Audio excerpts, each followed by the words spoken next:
अस्सलाम वालेकुम dear students, thank you very much. आपने मेरी पहली वीडियोस देखी, उनको लाइक किया, सब्सक्राइब किया और मैं उम्मीद करता हूँ कि मेरी आने वाली वीडियोस को भी आप लाइक करेंगे, सब्सक्राइब करेंगे। आज हमारा न्यू टॉपिक है बैंक रिकॉन्सिलिएशन स्टेटमेंट। इस टॉपिक में हम पढ़ेंगे कि बैंक रिकॉन्सिलिएशन स्टेटमेंट क्या होता है और इसको प्रिपेयर कैसे किया जाता है। हम देखते हैं what is bank reconciliation statement. First question हमारा है bank reconciliation statement. Bank reconciliation statement, इसको BRSB कहा जाता है, refers to a statement which an entity prepares on a particular date to match the bank balance indicated in the cash book with the balance shown by the bank's passbook. Passbook क्या होती है? It's mean bank statement by displaying the reasons for difference between the two. आपका first अपने cash book आप बना रहे होते हैं अपने बिजनेस में, और जबकि बैंक स्टेटमेंट बैंक के पास होती है, जिसको पासबुक भी कहा जाता है। पासबुक या बैंक स्टेटमेंट दोनों एक चीज़ है। अब आप कैश बुक बना रहे होते हैं और आप जो बैंक है वो आपके लिए पासबुक बना रहा होता है। जितनी भी डेबिट या क्रेडिट या रिसीट्स एंड पेमेंट आप कैश बुक में रिकॉर्ड कर रहे होते हैं, सेम इसी तरह बैंक स्टेटमेंट में भी रिकॉर्ड हो रही होती है। अब इशू कहाँ पे आता है? By displaying the reasons for the difference between the two. अब इन दो बुक्स में, कैश बुक और बैंक स्टेटमेंट और पासबुक में, कुछ आपकी डिफरेंसेस आ जाते हैं। डिफरेंसेस मीन कुछ एरर्स आप कह सकते हैं, मिस्टेक्स भी कह सकते हैं, या अगर एरर्स या मिस्टेक नहीं तो ये रीजंस ऐसे होते हैं कि जिस रीजंस की वजह से ये आपकी कैश बुक और पासबुक मैच नहीं कर रही होती। इट्स मीन बैंक का बैलेंस और कैश बुक का बैलेंस आपका मैच नहीं कर रहा होता। जैसे कि प्रीवियस लेक्चर में हमने देखा था कैश बुक हमने बनाई थी, उसका एक साइड बैंक बैलेंस आया था और दूसरा कैश बैलेंस आया था। तो जो आपका बैंक बैलेंस आया था, तो इट्स मीन आपको जो बैंक बैलेंस है और वही अमाउंट आपकी बैंक में भी मौजूद होनी चाहिए। मीन आपका बैंक का जो बैलेंस है कैश बुक का, वो और बैंक स्टेटमेंट का बैलेंस दोनों सेम होने चाहिए।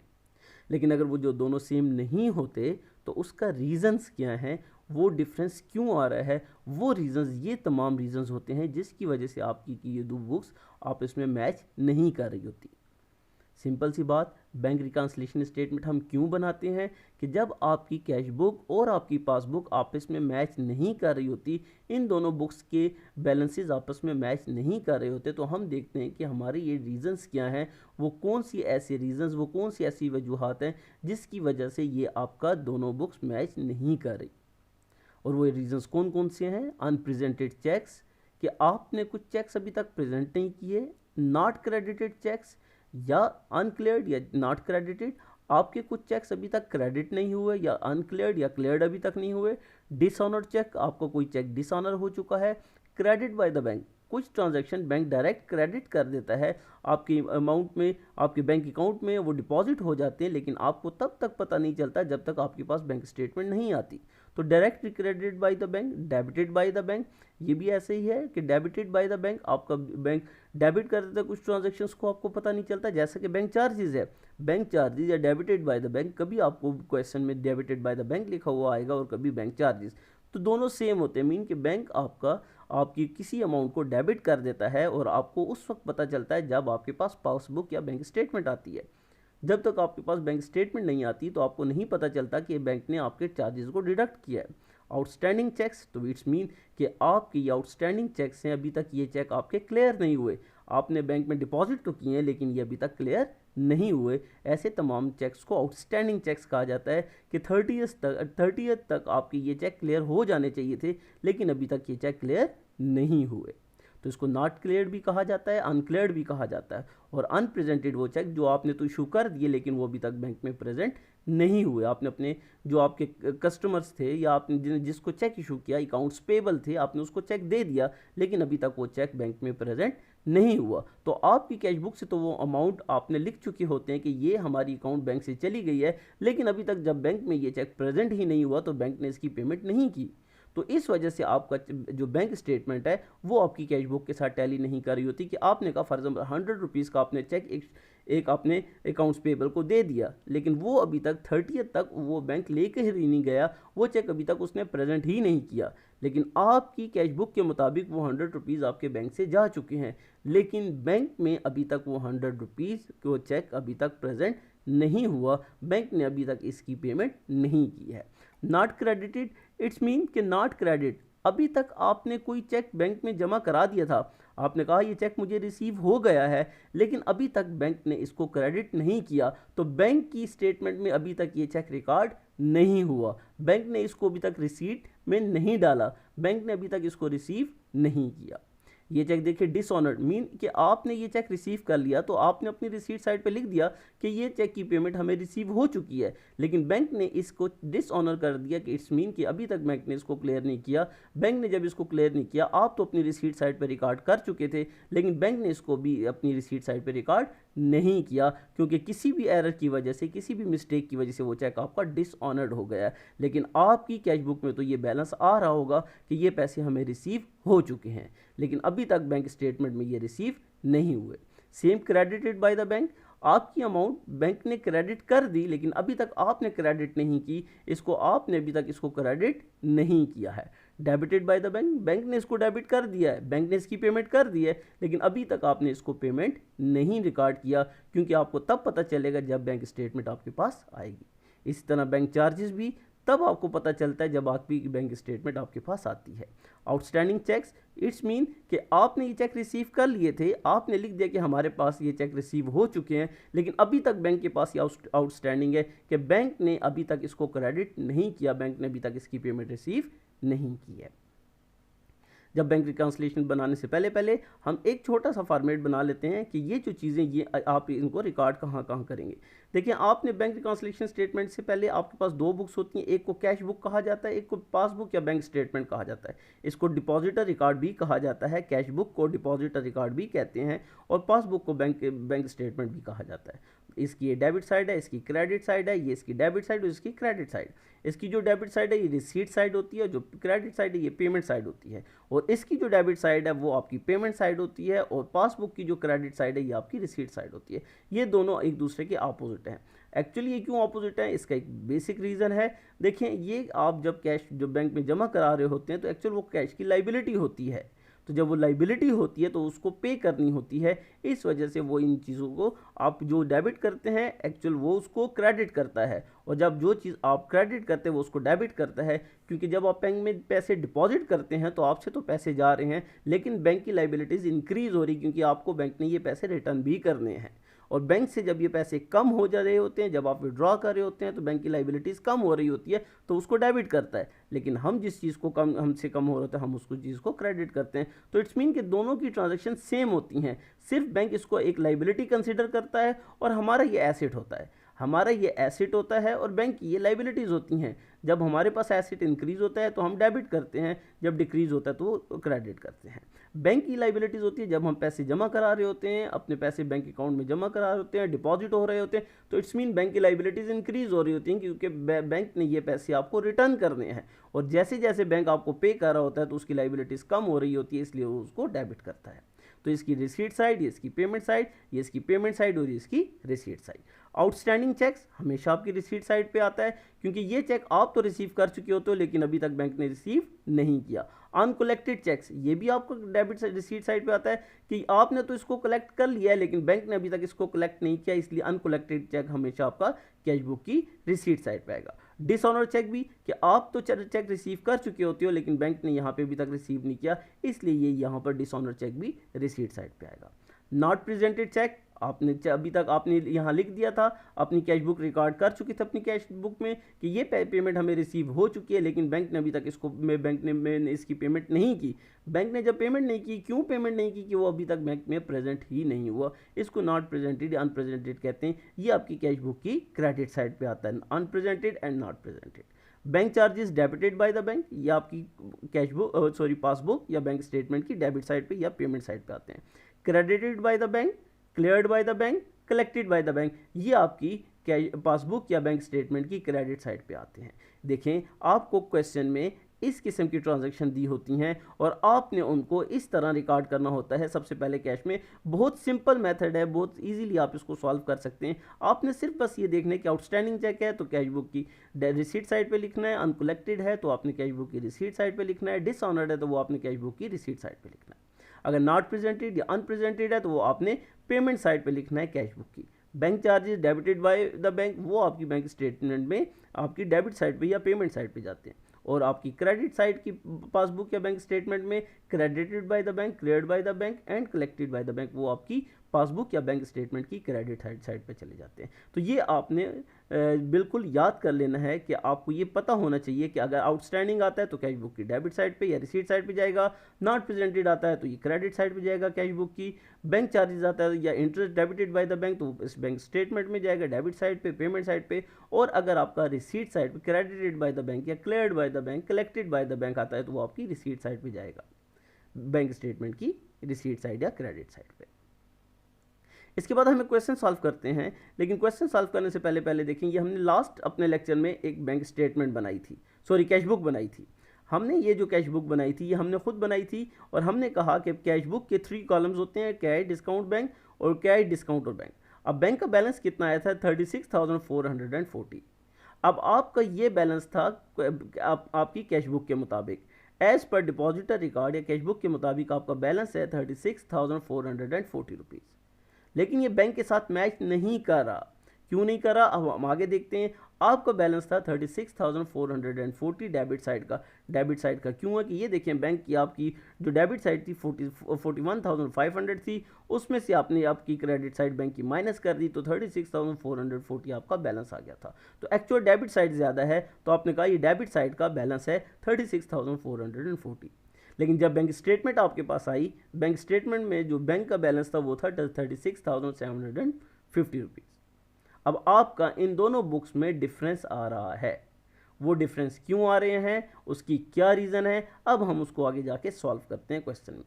Balance as per cash book as depositor record debited 36,440। जैसे कि हमने बता दिया कि हमारे पास जो कैश बुक है उसमें डेबिट बैलेंस है 36,440 का। Balance as per cash book, हमारे पास जो कैश बुक होती है हम उसको देखते हैं कि 36,440 का हमारे पास बैलेंस है, डेबिट बैलेंस है। और फिर बैंक स्टेटमेंट में आप चेक करते हैं कि कौन कौन से आइटम ऐसे थे या कौन कौन सी ट्रांजैक्शंस ऐसी थी जो अभी तक बैंक स्टेटमेंट में नहीं आ रही। जब आपने अपनी कैश बुक को अपनी बैंक स्टेटमेंट के साथ मैच किया तो आपको पता चला अनप्रेजेंटेड चेक 540 के थे, वो बैंक स्टेटमेंट में मौजूद नहीं थे। अनकोलेक्टेड चेक 450 के बैंक स्टेटमेंट में मौजूद नहीं थे। बैंक चार्जेस ₹10 बैंक आपकी बैंक स्टेटमेंट में मौजूद थे, आपके पास मौजूद नहीं थे। आपने कहा इंटरेस्ट चार्ज बाय बैंक, ये बैंक ने रिकॉर्ड की थी, आपके पास मौजूद नहीं थी। Interest credited by the bank, और ये भी बैंक में देखें आप बैंक ने डायरेक्ट इसको क्रेडिट कर दिया, लेकिन आपके पास अभी तक रिकॉर्ड में नहीं थे। Interest credited by the bank, bank ने 250 से इंटरेस्ट को क्रेडिट किया, आपके रिकॉर्ड में मौजूद नहीं था। बैंक चार्जेस 150 थे, बैंक ने 150 चार्जेस डिडक्ट किए, आपके रिकॉर्ड में नहीं थे। बैंक 10 जो था ये आपके रिकॉर्ड में नहीं था बैंक चार्जेस का। अनकोलेक्टेड चेक 450 के आपने तो रिकॉर्ड किए थे लेकिन बैंक के स्टेटमेंट नहीं थे। अनप्रेजेंटेड चेक भी जो थे वो आपने तो रिकॉर्ड किए थे लेकिन बैंक ने रिकॉर्ड नहीं किए थे। अब हम इसको सॉल्व करते हैं, सोल्यूशन की तरफ जाते हैं। जैसा कि मैंने आपको बता चुका था कि आपका वो फर्स्ट परफॉर्मा आपने देख लेना है कि आउटस्टैंडिंग चेक्स कहाँ जाते हैं, uncollected, dishonour, unrepresented, not presented, bank charges debited by the bank, credited by the bank, cleared by the bank and collected by the bank. अब हम यहाँ पे आते हैं तो अब फर्स्ट आप देखें कि हमने क्या कहा था कि फर्स्ट ऑफ ऑल आपके पास बैलेंस होता है कि आपने क्वेश्चन में balance as per cash book और डिपॉजिटर रिकॉर्ड कितना है 36,440। आपने लिखा कि आपका जो बैलेंस था वो आपने याद रखना है कि आपका बैलेंस कितना था, ये आपका बैलेंस है। अब हम वन बाई वन ट्रांजेक्शन्स को देते हैं। अभी हम इसको बैंक रिकॉन्सिलिएशन स्टेटमेंट नहीं बना रहे, अभी हम सिर्फ और सिर्फ रीज़न रिकॉर्ड कर रहे हैं कि कौन से रीज़न कहाँ पे आने चाहिए थे। ये देखिए अनकोलेक्टेड चेक, तो मैं बता चुका था कि अनकोलेक्टेड चेक कहाँ जाते हैं 450। आपने जैसे कि बताया कैश बुक की डेबिट साइड पे अनकोलेक्टेड या आउटस्टैंडिंग या डिसऑनर चेक आपके कहाँ जाते हैं, कैश बुक की डेबिट साइड पे। अनप्रेजेंटेड नॉट प्रेजेंटेड कहाँ पे जाते हैं 450। तो अगर आप देखें तो आपके अनकलेक्टेड चेक और अनप्रेजेंटेड चेक कहाँ जाएंगे और अनकलेक्टेड चेक कहाँ जाएंगे। ये देखिए अनकलेक्टेड चेक्स आपके यहाँ पर आ गए कैश बुक की डेबिट साइड पे, और अनप्रेजेंटेड चेक आपके कहाँ चले जाते हैं 550 से वो आपके पेमेंट साइड पे या क्रेडिट साइड पे चले जाते हैं, जैसा कि इस परफॉर्मा में मैंने आपको शो कर दिया था। यह परफॉर्मा आपने याद कर लेना है। इसके बाद देखें नेक्स्ट क्या था, बैंक कलेक्टेड भी हो गया। बैंक चार्जेस, तो बैंक चार्जेस डेबिट है तो ये देखिए बैंक चार्जेस आपके यहाँ पर आ गए। फिर उसके बाद अगर आप देखें नेक्स्ट आपका क्या है, नेक्स्ट अगर क्वेश्चन देखें तो आपने कहा interest charge by bank. Interest charge by bank है, तो इंटरेस्ट चार्ज बाय बैंक भी कितना आएगा, इंटरेस्ट चार्ज बाय बैंक आपको 220 रुपीज़ डेबिट आ गया, क्योंकि ये भी चार्जेस हैं, ये भी चार्जेस हैं, और चार्जेस मैंने कहा था कहाँ पे आते हैं, ये देखें, debited by the bank and bank charges, ये जितने भी चार्जेस होते हैं वो बैंक स्टेटमेंट की डेबिट साइड पे आते हैं। नेक्स्ट अगर आप देखें, नेक्स्ट क्या था, आपने कहा interest credited by the bank. अब ये क्रेडिटेड बाय द बैंक है, तो हमें नहीं पता था कि बैंक ने इसको क्रेडिट किया है, तो इंटरेस्ट क्रेडिटेड बाय बैंक आ गया आपका 250 से। तो जो जो आइटम्स मैंने बताए थे जहाँ जहाँ जाते हैं, सेम आपने इसी पैटर्न से इसको यहाँ पर रिकॉर्ड कर लेना। अब यहाँ पे आपको दो चीज़ें और नज़र आ रही होंगी कि यहाँ पे रेड कलर की, कि यहाँ पे डिस्कस और एज्यूम लिखा है। ये मैंने डिस्कस क्यों लिखा और एज्यूम क्यों लिखा, अब हम इसको भी देखते हैं। जिस साइड का क्वेश्चन में आपको बैलेंस गिवन होगा, जिस साइड का आपको बैलेंस दिया गया होगा क्वेश्चन में, उस साइड को आप डिस्कस का नेम देंगे, और जो उसकी अपोजिट साइड होगी आप उसको एज्यूम का नाम देंगे, क्योंकि ये आपकी रिसीट्स है और ये भी आपकी रिसीट्स है, ये कैश बुक की रिसीट्स थी और ये पासबुक या बैंक स्टेटमेंट की रिसीट है। तो आपको क्वेश्चन में बैलेंस दिया गया था, balance as per cash book और डिपॉजिटर रिकॉर्ड डेबिटेड 36,440। आपकी कैश बुक की कौन सी साइड है, डेबिट साइड है। तो जब डेबिट साइड है तो ये देखिए, ये कैश बुक, ये आपकी कैश बुक और ये इसकी डेबिट साइड। तो जिस साइड का क्वेश्चन में बैलेंस होगा वो डिस्कस करेंगे, और एज्यूम साइड आप उसकी माइनस करते हैं। ये डिस्कस साइड होगी, उसकी अपोजिट साइड आपकी एज्यूम साइड होगी। यहाँ देखें कि ये इस क्वेश्चन में आप देखें तो आपको क्लियर मेंशन था कि आपकी किस साइड का बैलेंस है, आपकी डेबिट साइड का बैलेंस है कैश बुक की। तो यहाँ आपने जो आपका बैलेंस था वो आपने यहाँ पर लिख दिया। ये देखें, जिस साइड का बैलेंस था उसको मैंने डिस्कस लिखा और उसके अपोजिट साइड को एज्यूम लिखा। जैसे कि क्वेश्चन में था कि balance as per depositor record और कैश बुक डेबिटेड, तो डेबिट बैलेंस था तो हमने लिखा डेबिट बैलेंस है आपका कैश बुक का, इसको डिस्कस का नाम दे दिया, उसकी अपोजिट साइड को एज्यूम। अगर होता balance as per cash book credited, तो ये आपकी साइड डिस्कस होती और ये आपकी साइड एज्यूम होती। अगर क्वेश्चन में होता balance as per bank statement debited, तो ये साइड आपकी डिस्कस होती और ये साइड आपकी एज्यूम होती। अगर होता balance as per cash passbook या बैंक स्टेटमेंट क्रेडिटेड, तो ये साइड आपकी डिस्कस होती और ये साइड आपकी एज्यूम होती। सिंपल, जिस साइड का क्वेश्चन में बैलेंस दिया गया होगा वो साइड आपकी डिस्कस होगी और उसकी अपोजिट साइड आपकी एज्यूम होती है। अब देखिए, इस साइड का बैलेंस था तो ये आपकी डिस्कस और ये आपकी एज्यूम। नेक्स्ट हम देखते हैं क्वेश्चन बैंक रिकॉन्सिलिएशन की तरफ चलते हैं। तो बैंक रिकॉन्सिलिएशन अब मैं उसी स्टेटमेंट से बनाऊंगा कि जो ये मैं बना चुका। यहाँ देखें, ये आपकी AB and company bank reconciliation statement for the month of January 2020। Balance as per bank cash book debit 36,440। ये आपका as per cash book balance था 36,440 rupees.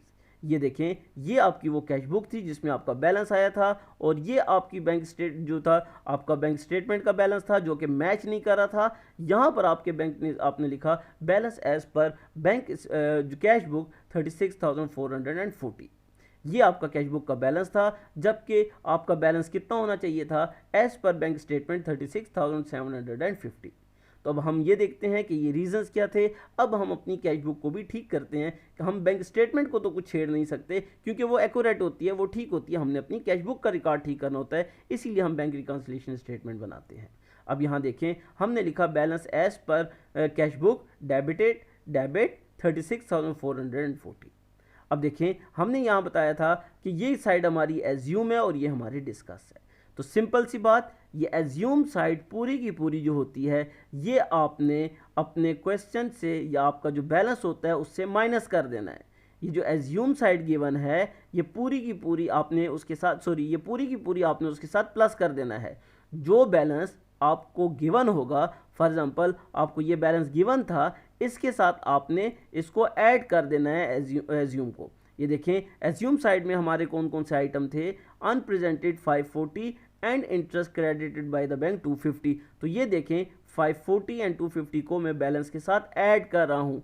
Balance as per cash book debited, ये आपका बैलेंस था as per question.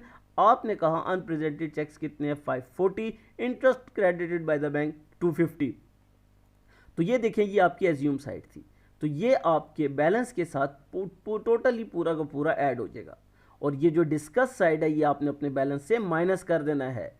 Simple, assume side आपकी plus होगी जो given balance होगा, और डिस्कस साइड हम उससे लेस कर देंगे। तो यहाँ देखें 36,440 आपका बैलेंस था। एज्यूम साइड आपकी थी unrepresented and interest credited by the bank. 540 से आपका अनप्रेजेंटेड चेक था, interest credited by the bank 250 था। इन दोनों को ऐड किया तो 790 आपका बैलेंस आ जाता है। आपने 36,440 के साथ 790 प्लस किया तो आपने कहा 37,230 हमारा बैलेंस आ जाता है। अब हमने कौन सी साइड माइनस करनी है? हमने कहा हमने डिस्कस साइड माइनस करनी है। जिस साइड का बैलेंस गिवन था वो वाली साइड आपको माइनस करनी होती है, तो ये डिस्कस साइड है, ये इसको आपने माइनस करना है। हमेशा क्वेश्चन में जो बैलेंस होगा उसके साथ एज्यूम साइड जो है वो प्लस होगी और डिस्कस साइड आपकी माइनस होगी। और डिस्कस और एज्यूम कैसे फाइंड करेंगे? जिस साइड का क्वेश्चन में बैलेंस गिवन होगा वो आपकी डिस्कस साइड होगी और अपोजिट साइड आपकी एज्यूम साइड होती है। तो सिंपल बात, जिस साइड का क्वेश्चन में बैलेंस गिवन है वो पूरी की पूरी साइड आपने माइनस करनी है और उसकी अपोजिट साइड पूरी की पूरी प्लस करनी है। अब हम क्या चीज़ माइनस करेंगे? Uncollected bank charges and interest charge by bank. तो यहाँ देखें, uncollected cheques, bank charges, interest charge by bank, uncollected 450, bank charges 10 और इंटरेस्ट चार्ज बाय बैंक आपका कितना है? 20। इन तमाम 450, 10 और 20 को प्लस करें तो 480 आपका बैलेंस आ जाता है। 37,230 से आपने 480 माइनस करेंगे तो 36,750 आपका बैंक स्टेटमेंट और कैश बुक का बैलेंस आ जाएगा। तो यहाँ देखें, आपका बैंक स्टेटमेंट का कितना बैलेंस आ रहा था? 36,760। और आपने जो रिकॉन्सिलिएशन बनाई उसमें भी आपने कह दिया कि हमारा अब कैश बुक और पासबुक दोनों का बैलेंस सेम हो जाएगा। इससे पहले आपका कैश बुक का बैलेंस कितना था? 36,440, लेकिन अब आपका 36,750 से 36,750 आपका कैश बुक का भी बैलेंस होगा और बैंक स्टेटमेंट का भी बैलेंस आ जाएगा। तो इट्स मीन आपके दोनों बैलेंस आपस में टैली कर जाएंगे। जो डिफरेंसेस आ रहे थे, वो जो रीजंस आ रहे थे वो हमने बता दिया कि अनकलेक्टेड 450 था, अनप्रेजेंटेड 540 था, interest credit by the bank 250 था, बैंक चार्जेस 10 थे और इंटरेस्ट चार्जेस 20 थे। जो साइड आपने कहा कि हमने प्लस करना था वो हमने इसके साथ प्लस कर दिया और जो माइनस करना था वो माइनस कर दिया। और प्लस और माइनस का मैं फार्मूला बता चुका हूँ। दोबारा देख लें कि जो क्वेश्चन में बैलेंस गिवन होगा, जो बैलेंस गिवन होगा उसको डिस्कस का नाम दिया जाता है, उसकी अपोजिट साइड को एज्यूम का नाम दिया जाता है। तो एज्यूम साइड पूरी की पूरी पेमेंट्स और रिसीट्स दोनों आपके बैलेंस के साथ ऐड होंगे और आपकी डिस्कस साइड पूरी की पूरी रिसीट्स और पेमेंट दोनों आपके बैलेंस से माइनस होंगे। तो जब आप ये साइड प्लस करेंगे और ये साइड माइनस करेंगे तो आपका आंसर करेक्ट आएगा। आपने लिख दिया कि balance as per cash book debit कितना था? 36,440, balance as per bank statement credited 36,750 था। तो अब दोनों साइड्स आपकी इक्वल आ जाती हैं और यहीं पे आके आपका ये क्वेश्चन भी सॉल्व हो जाएगा। Thank you very much.